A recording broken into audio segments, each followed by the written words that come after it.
வணக்கம். நான் உங்கள் திருவிழிமழலை மகேந்திரன். ஜாதக விளக்கங்களில் இப்போ பார்க்கக்கூடிய ராசி வந்து பார்த்திங்கன்னா கடகராசி. கடகராசி காலபுருஷனுடைய 4வது ராசி. சந்திரனை ஆட்சியாகவும் குருவை உச்சமாகவும் கொண்டக்கூடிய ராசி.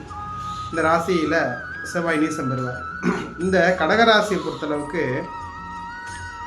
எல்லாத்தையும் உள்வாங்கக்கூடிய அமைப்பு அதிகமாக இருக்கும். கற்பனை சக்திகள் அதிகமாக இருக்கும். இது ஜென்ரலாக உள்ள அமைப்பு. ஆனால் கடகராசியை பொறுத்தளவுக்கு நீர் ராசி அப்படின்னு சொல்கிறோம். நீர் தத்துவங்கள் எப்படின்னா, நீர் வந்து ஓடிக்கிட்டே இருக்கும் இல்லையா, அதனால் நிலையான மனம் இருக்காது.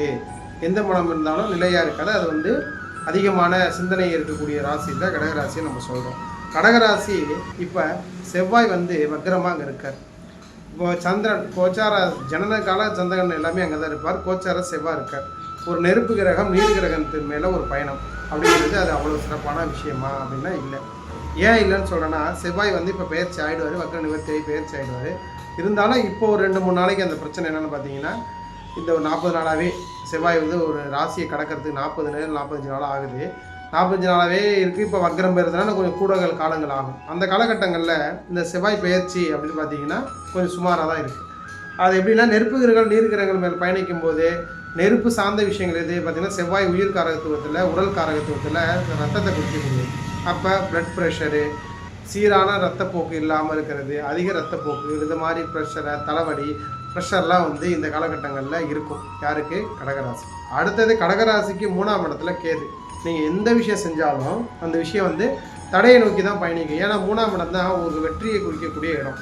அந்த இடத்துல வந்து பார்த்திங்கன்னா இப்போ கேது பகவான் இருக்கிறதுனால கிட்டத்தட்ட 1.5 ஆண்டு காலமாக கேது அங்கே தான் இருக்கார்.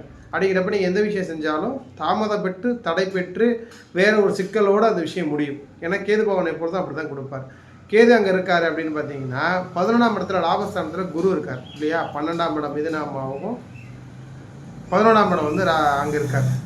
யாரே குரு வக்கரம் பெற்றிருக்கார். இப்போ 11ஆம் இடமும் 3ஆம் இடமும் கனெக்ட் பண்ணுறோம் அப்படின்னு பார்த்தீங்கன்னா 3ஆம் இடம் தான் வெற்றியை குறிக்கக்கூடியது, 11ஆம் இடம் லாபத்தை குறிக்கக்கூடியது. இல்லை, கடகராசி பொறுத்தளவுக்கு இந்த ஆண்டுகள் அவ்வளோ சிறப்பாக இந்த காலகட்டங்கள் இல்லை. இப்போ வந்து வரக்கூடிய குரு பயிற்சியும் ராகுகேது பயிற்சி, அதாவது மே மாதம் 5ஆம் தேதிக்கு மேலே இருக்கக்கூடிய கிரக பயிற்சிகள்லாம் வந்து கடகராசிக்கு சாதகமாக தான் இருக்குது. ஒரு பாதகமும் இல்லை. கடகராசியை பொறுத்தளவுக்கு இந்த சாதகம் வரத்துக்கு ஏப்ரல் வரை மே வரை நம்ம பொறுமையாக இருக்கணும். 1.5 வருஷம் கடந்த காலங்களில் இருக்கக்கூடிய அமைப்பெல்லாம் வந்து பார்த்திங்கன்னா சுமாராக இருந்துச்சு. அப்படி தான் கடகராசிக்கு உள்ள பலன்கள். அடுத்த கடகராசியை பொறுத்தளவுக்கு 8ஆம் இடத்துல சனி இல்லையா. 7ஆம் இடம் வந்து சிம்மமாகவும் 7ஆம் இடம் அந்த அமைப்பு வந்து பார்த்திங்கன்னா கொஞ்சம் சுமார். அதாவது சனி வந்து அட்டமஸ்தானத்தில் இருந்தால் என்ன செய்வார்னா, இருக்கிற இடத்துக்கு பாதகமாக இல்லாமல் சாதகமாக வச்சுப்பார். ஆயுள் சார்ந்த பிரச்சனையை கொடுக்க மாட்டார், உடல் சார்ந்த பிரச்சனையை கொடுக்க மாட்டார். இதெல்லாம் வந்து சனியோடைய முக்கியமான காரகத்துவங்கள். வேலைன்னு எடுத்திங்கன்னா தடைபெறும், தாமதப்படுத்தும், வேறு ஒரு ஊரில் போய் பயணம் பண்ணுற சூழ்நிலை. உத்தியோகத்தில் வந்து அவ்வளோ சிறப்பான இல்லை, உத்தியோகம் எடுத்த காரியங்கள்லாம் நிறைவேற்ற முடியாது. இந்த 8ஆம் இடத்துல இருக்கிறனால தாமதப்பெறான நிலையான விஷயங்கள் நடக்கிறதுக்கான கடகராசி கொஞ்சம் அமைப்பு இருக்குது. அந்த காலகட்டங்கள் அந்த குரு பெயர்ச்சிலாம் ஆரம்பிச்சுன்னா கொஞ்சம் நல்லா இருக்கும் இல்லையா. அதனால் கடகராசிக்கு இப்போதைக்கு உள்ள பலன்களில் வழிபாடுன்னு பார்த்தீங்கன்னா விநாயகர் வழிபாடு. அடுத்தது வந்து பார்த்தீங்கன்னா லாபம் இல்லை, 2 விஷயங்களும் இப்போ இருக்கும் இல்லையா. முயற்சியும் இல்லை, லாபமும் இல்லை. அந்த சூழ்நிலைக்கு நீங்கள் வந்து குரு பகவானோட ஆசீர்வாதமும் கேது பகவான் சித்தர் வழிபாடு, அடுத்த ஜீவசமாதி வழிபாடெல்லாம் அந்த காலகட்டங்களில் செய்யுங்க. முடிஞ்சால் ஆன்மீகத்தை நோக்கி பயணிக்கக்கூடிய காலங்களாக இந்த காலங்களை மாற்றுங்க. ஒரு நல்லா இருக்கும். கடந்து வந்துட்டீங்க ஒரு ஆண்டுகள், இன்னும் கொஞ்சம் காலங்கள் வந்தீங்கன்னா, இந்த ஒரு 6 மாதங்கள் வந்துடுச்சுன்னா கண்டிப்பாக வந்து கடகராசிக்கு ஒரு நல்ல மாற்றமும் அனுகூலமும் கிடைக்கும். நன்றி, வணக்கம்.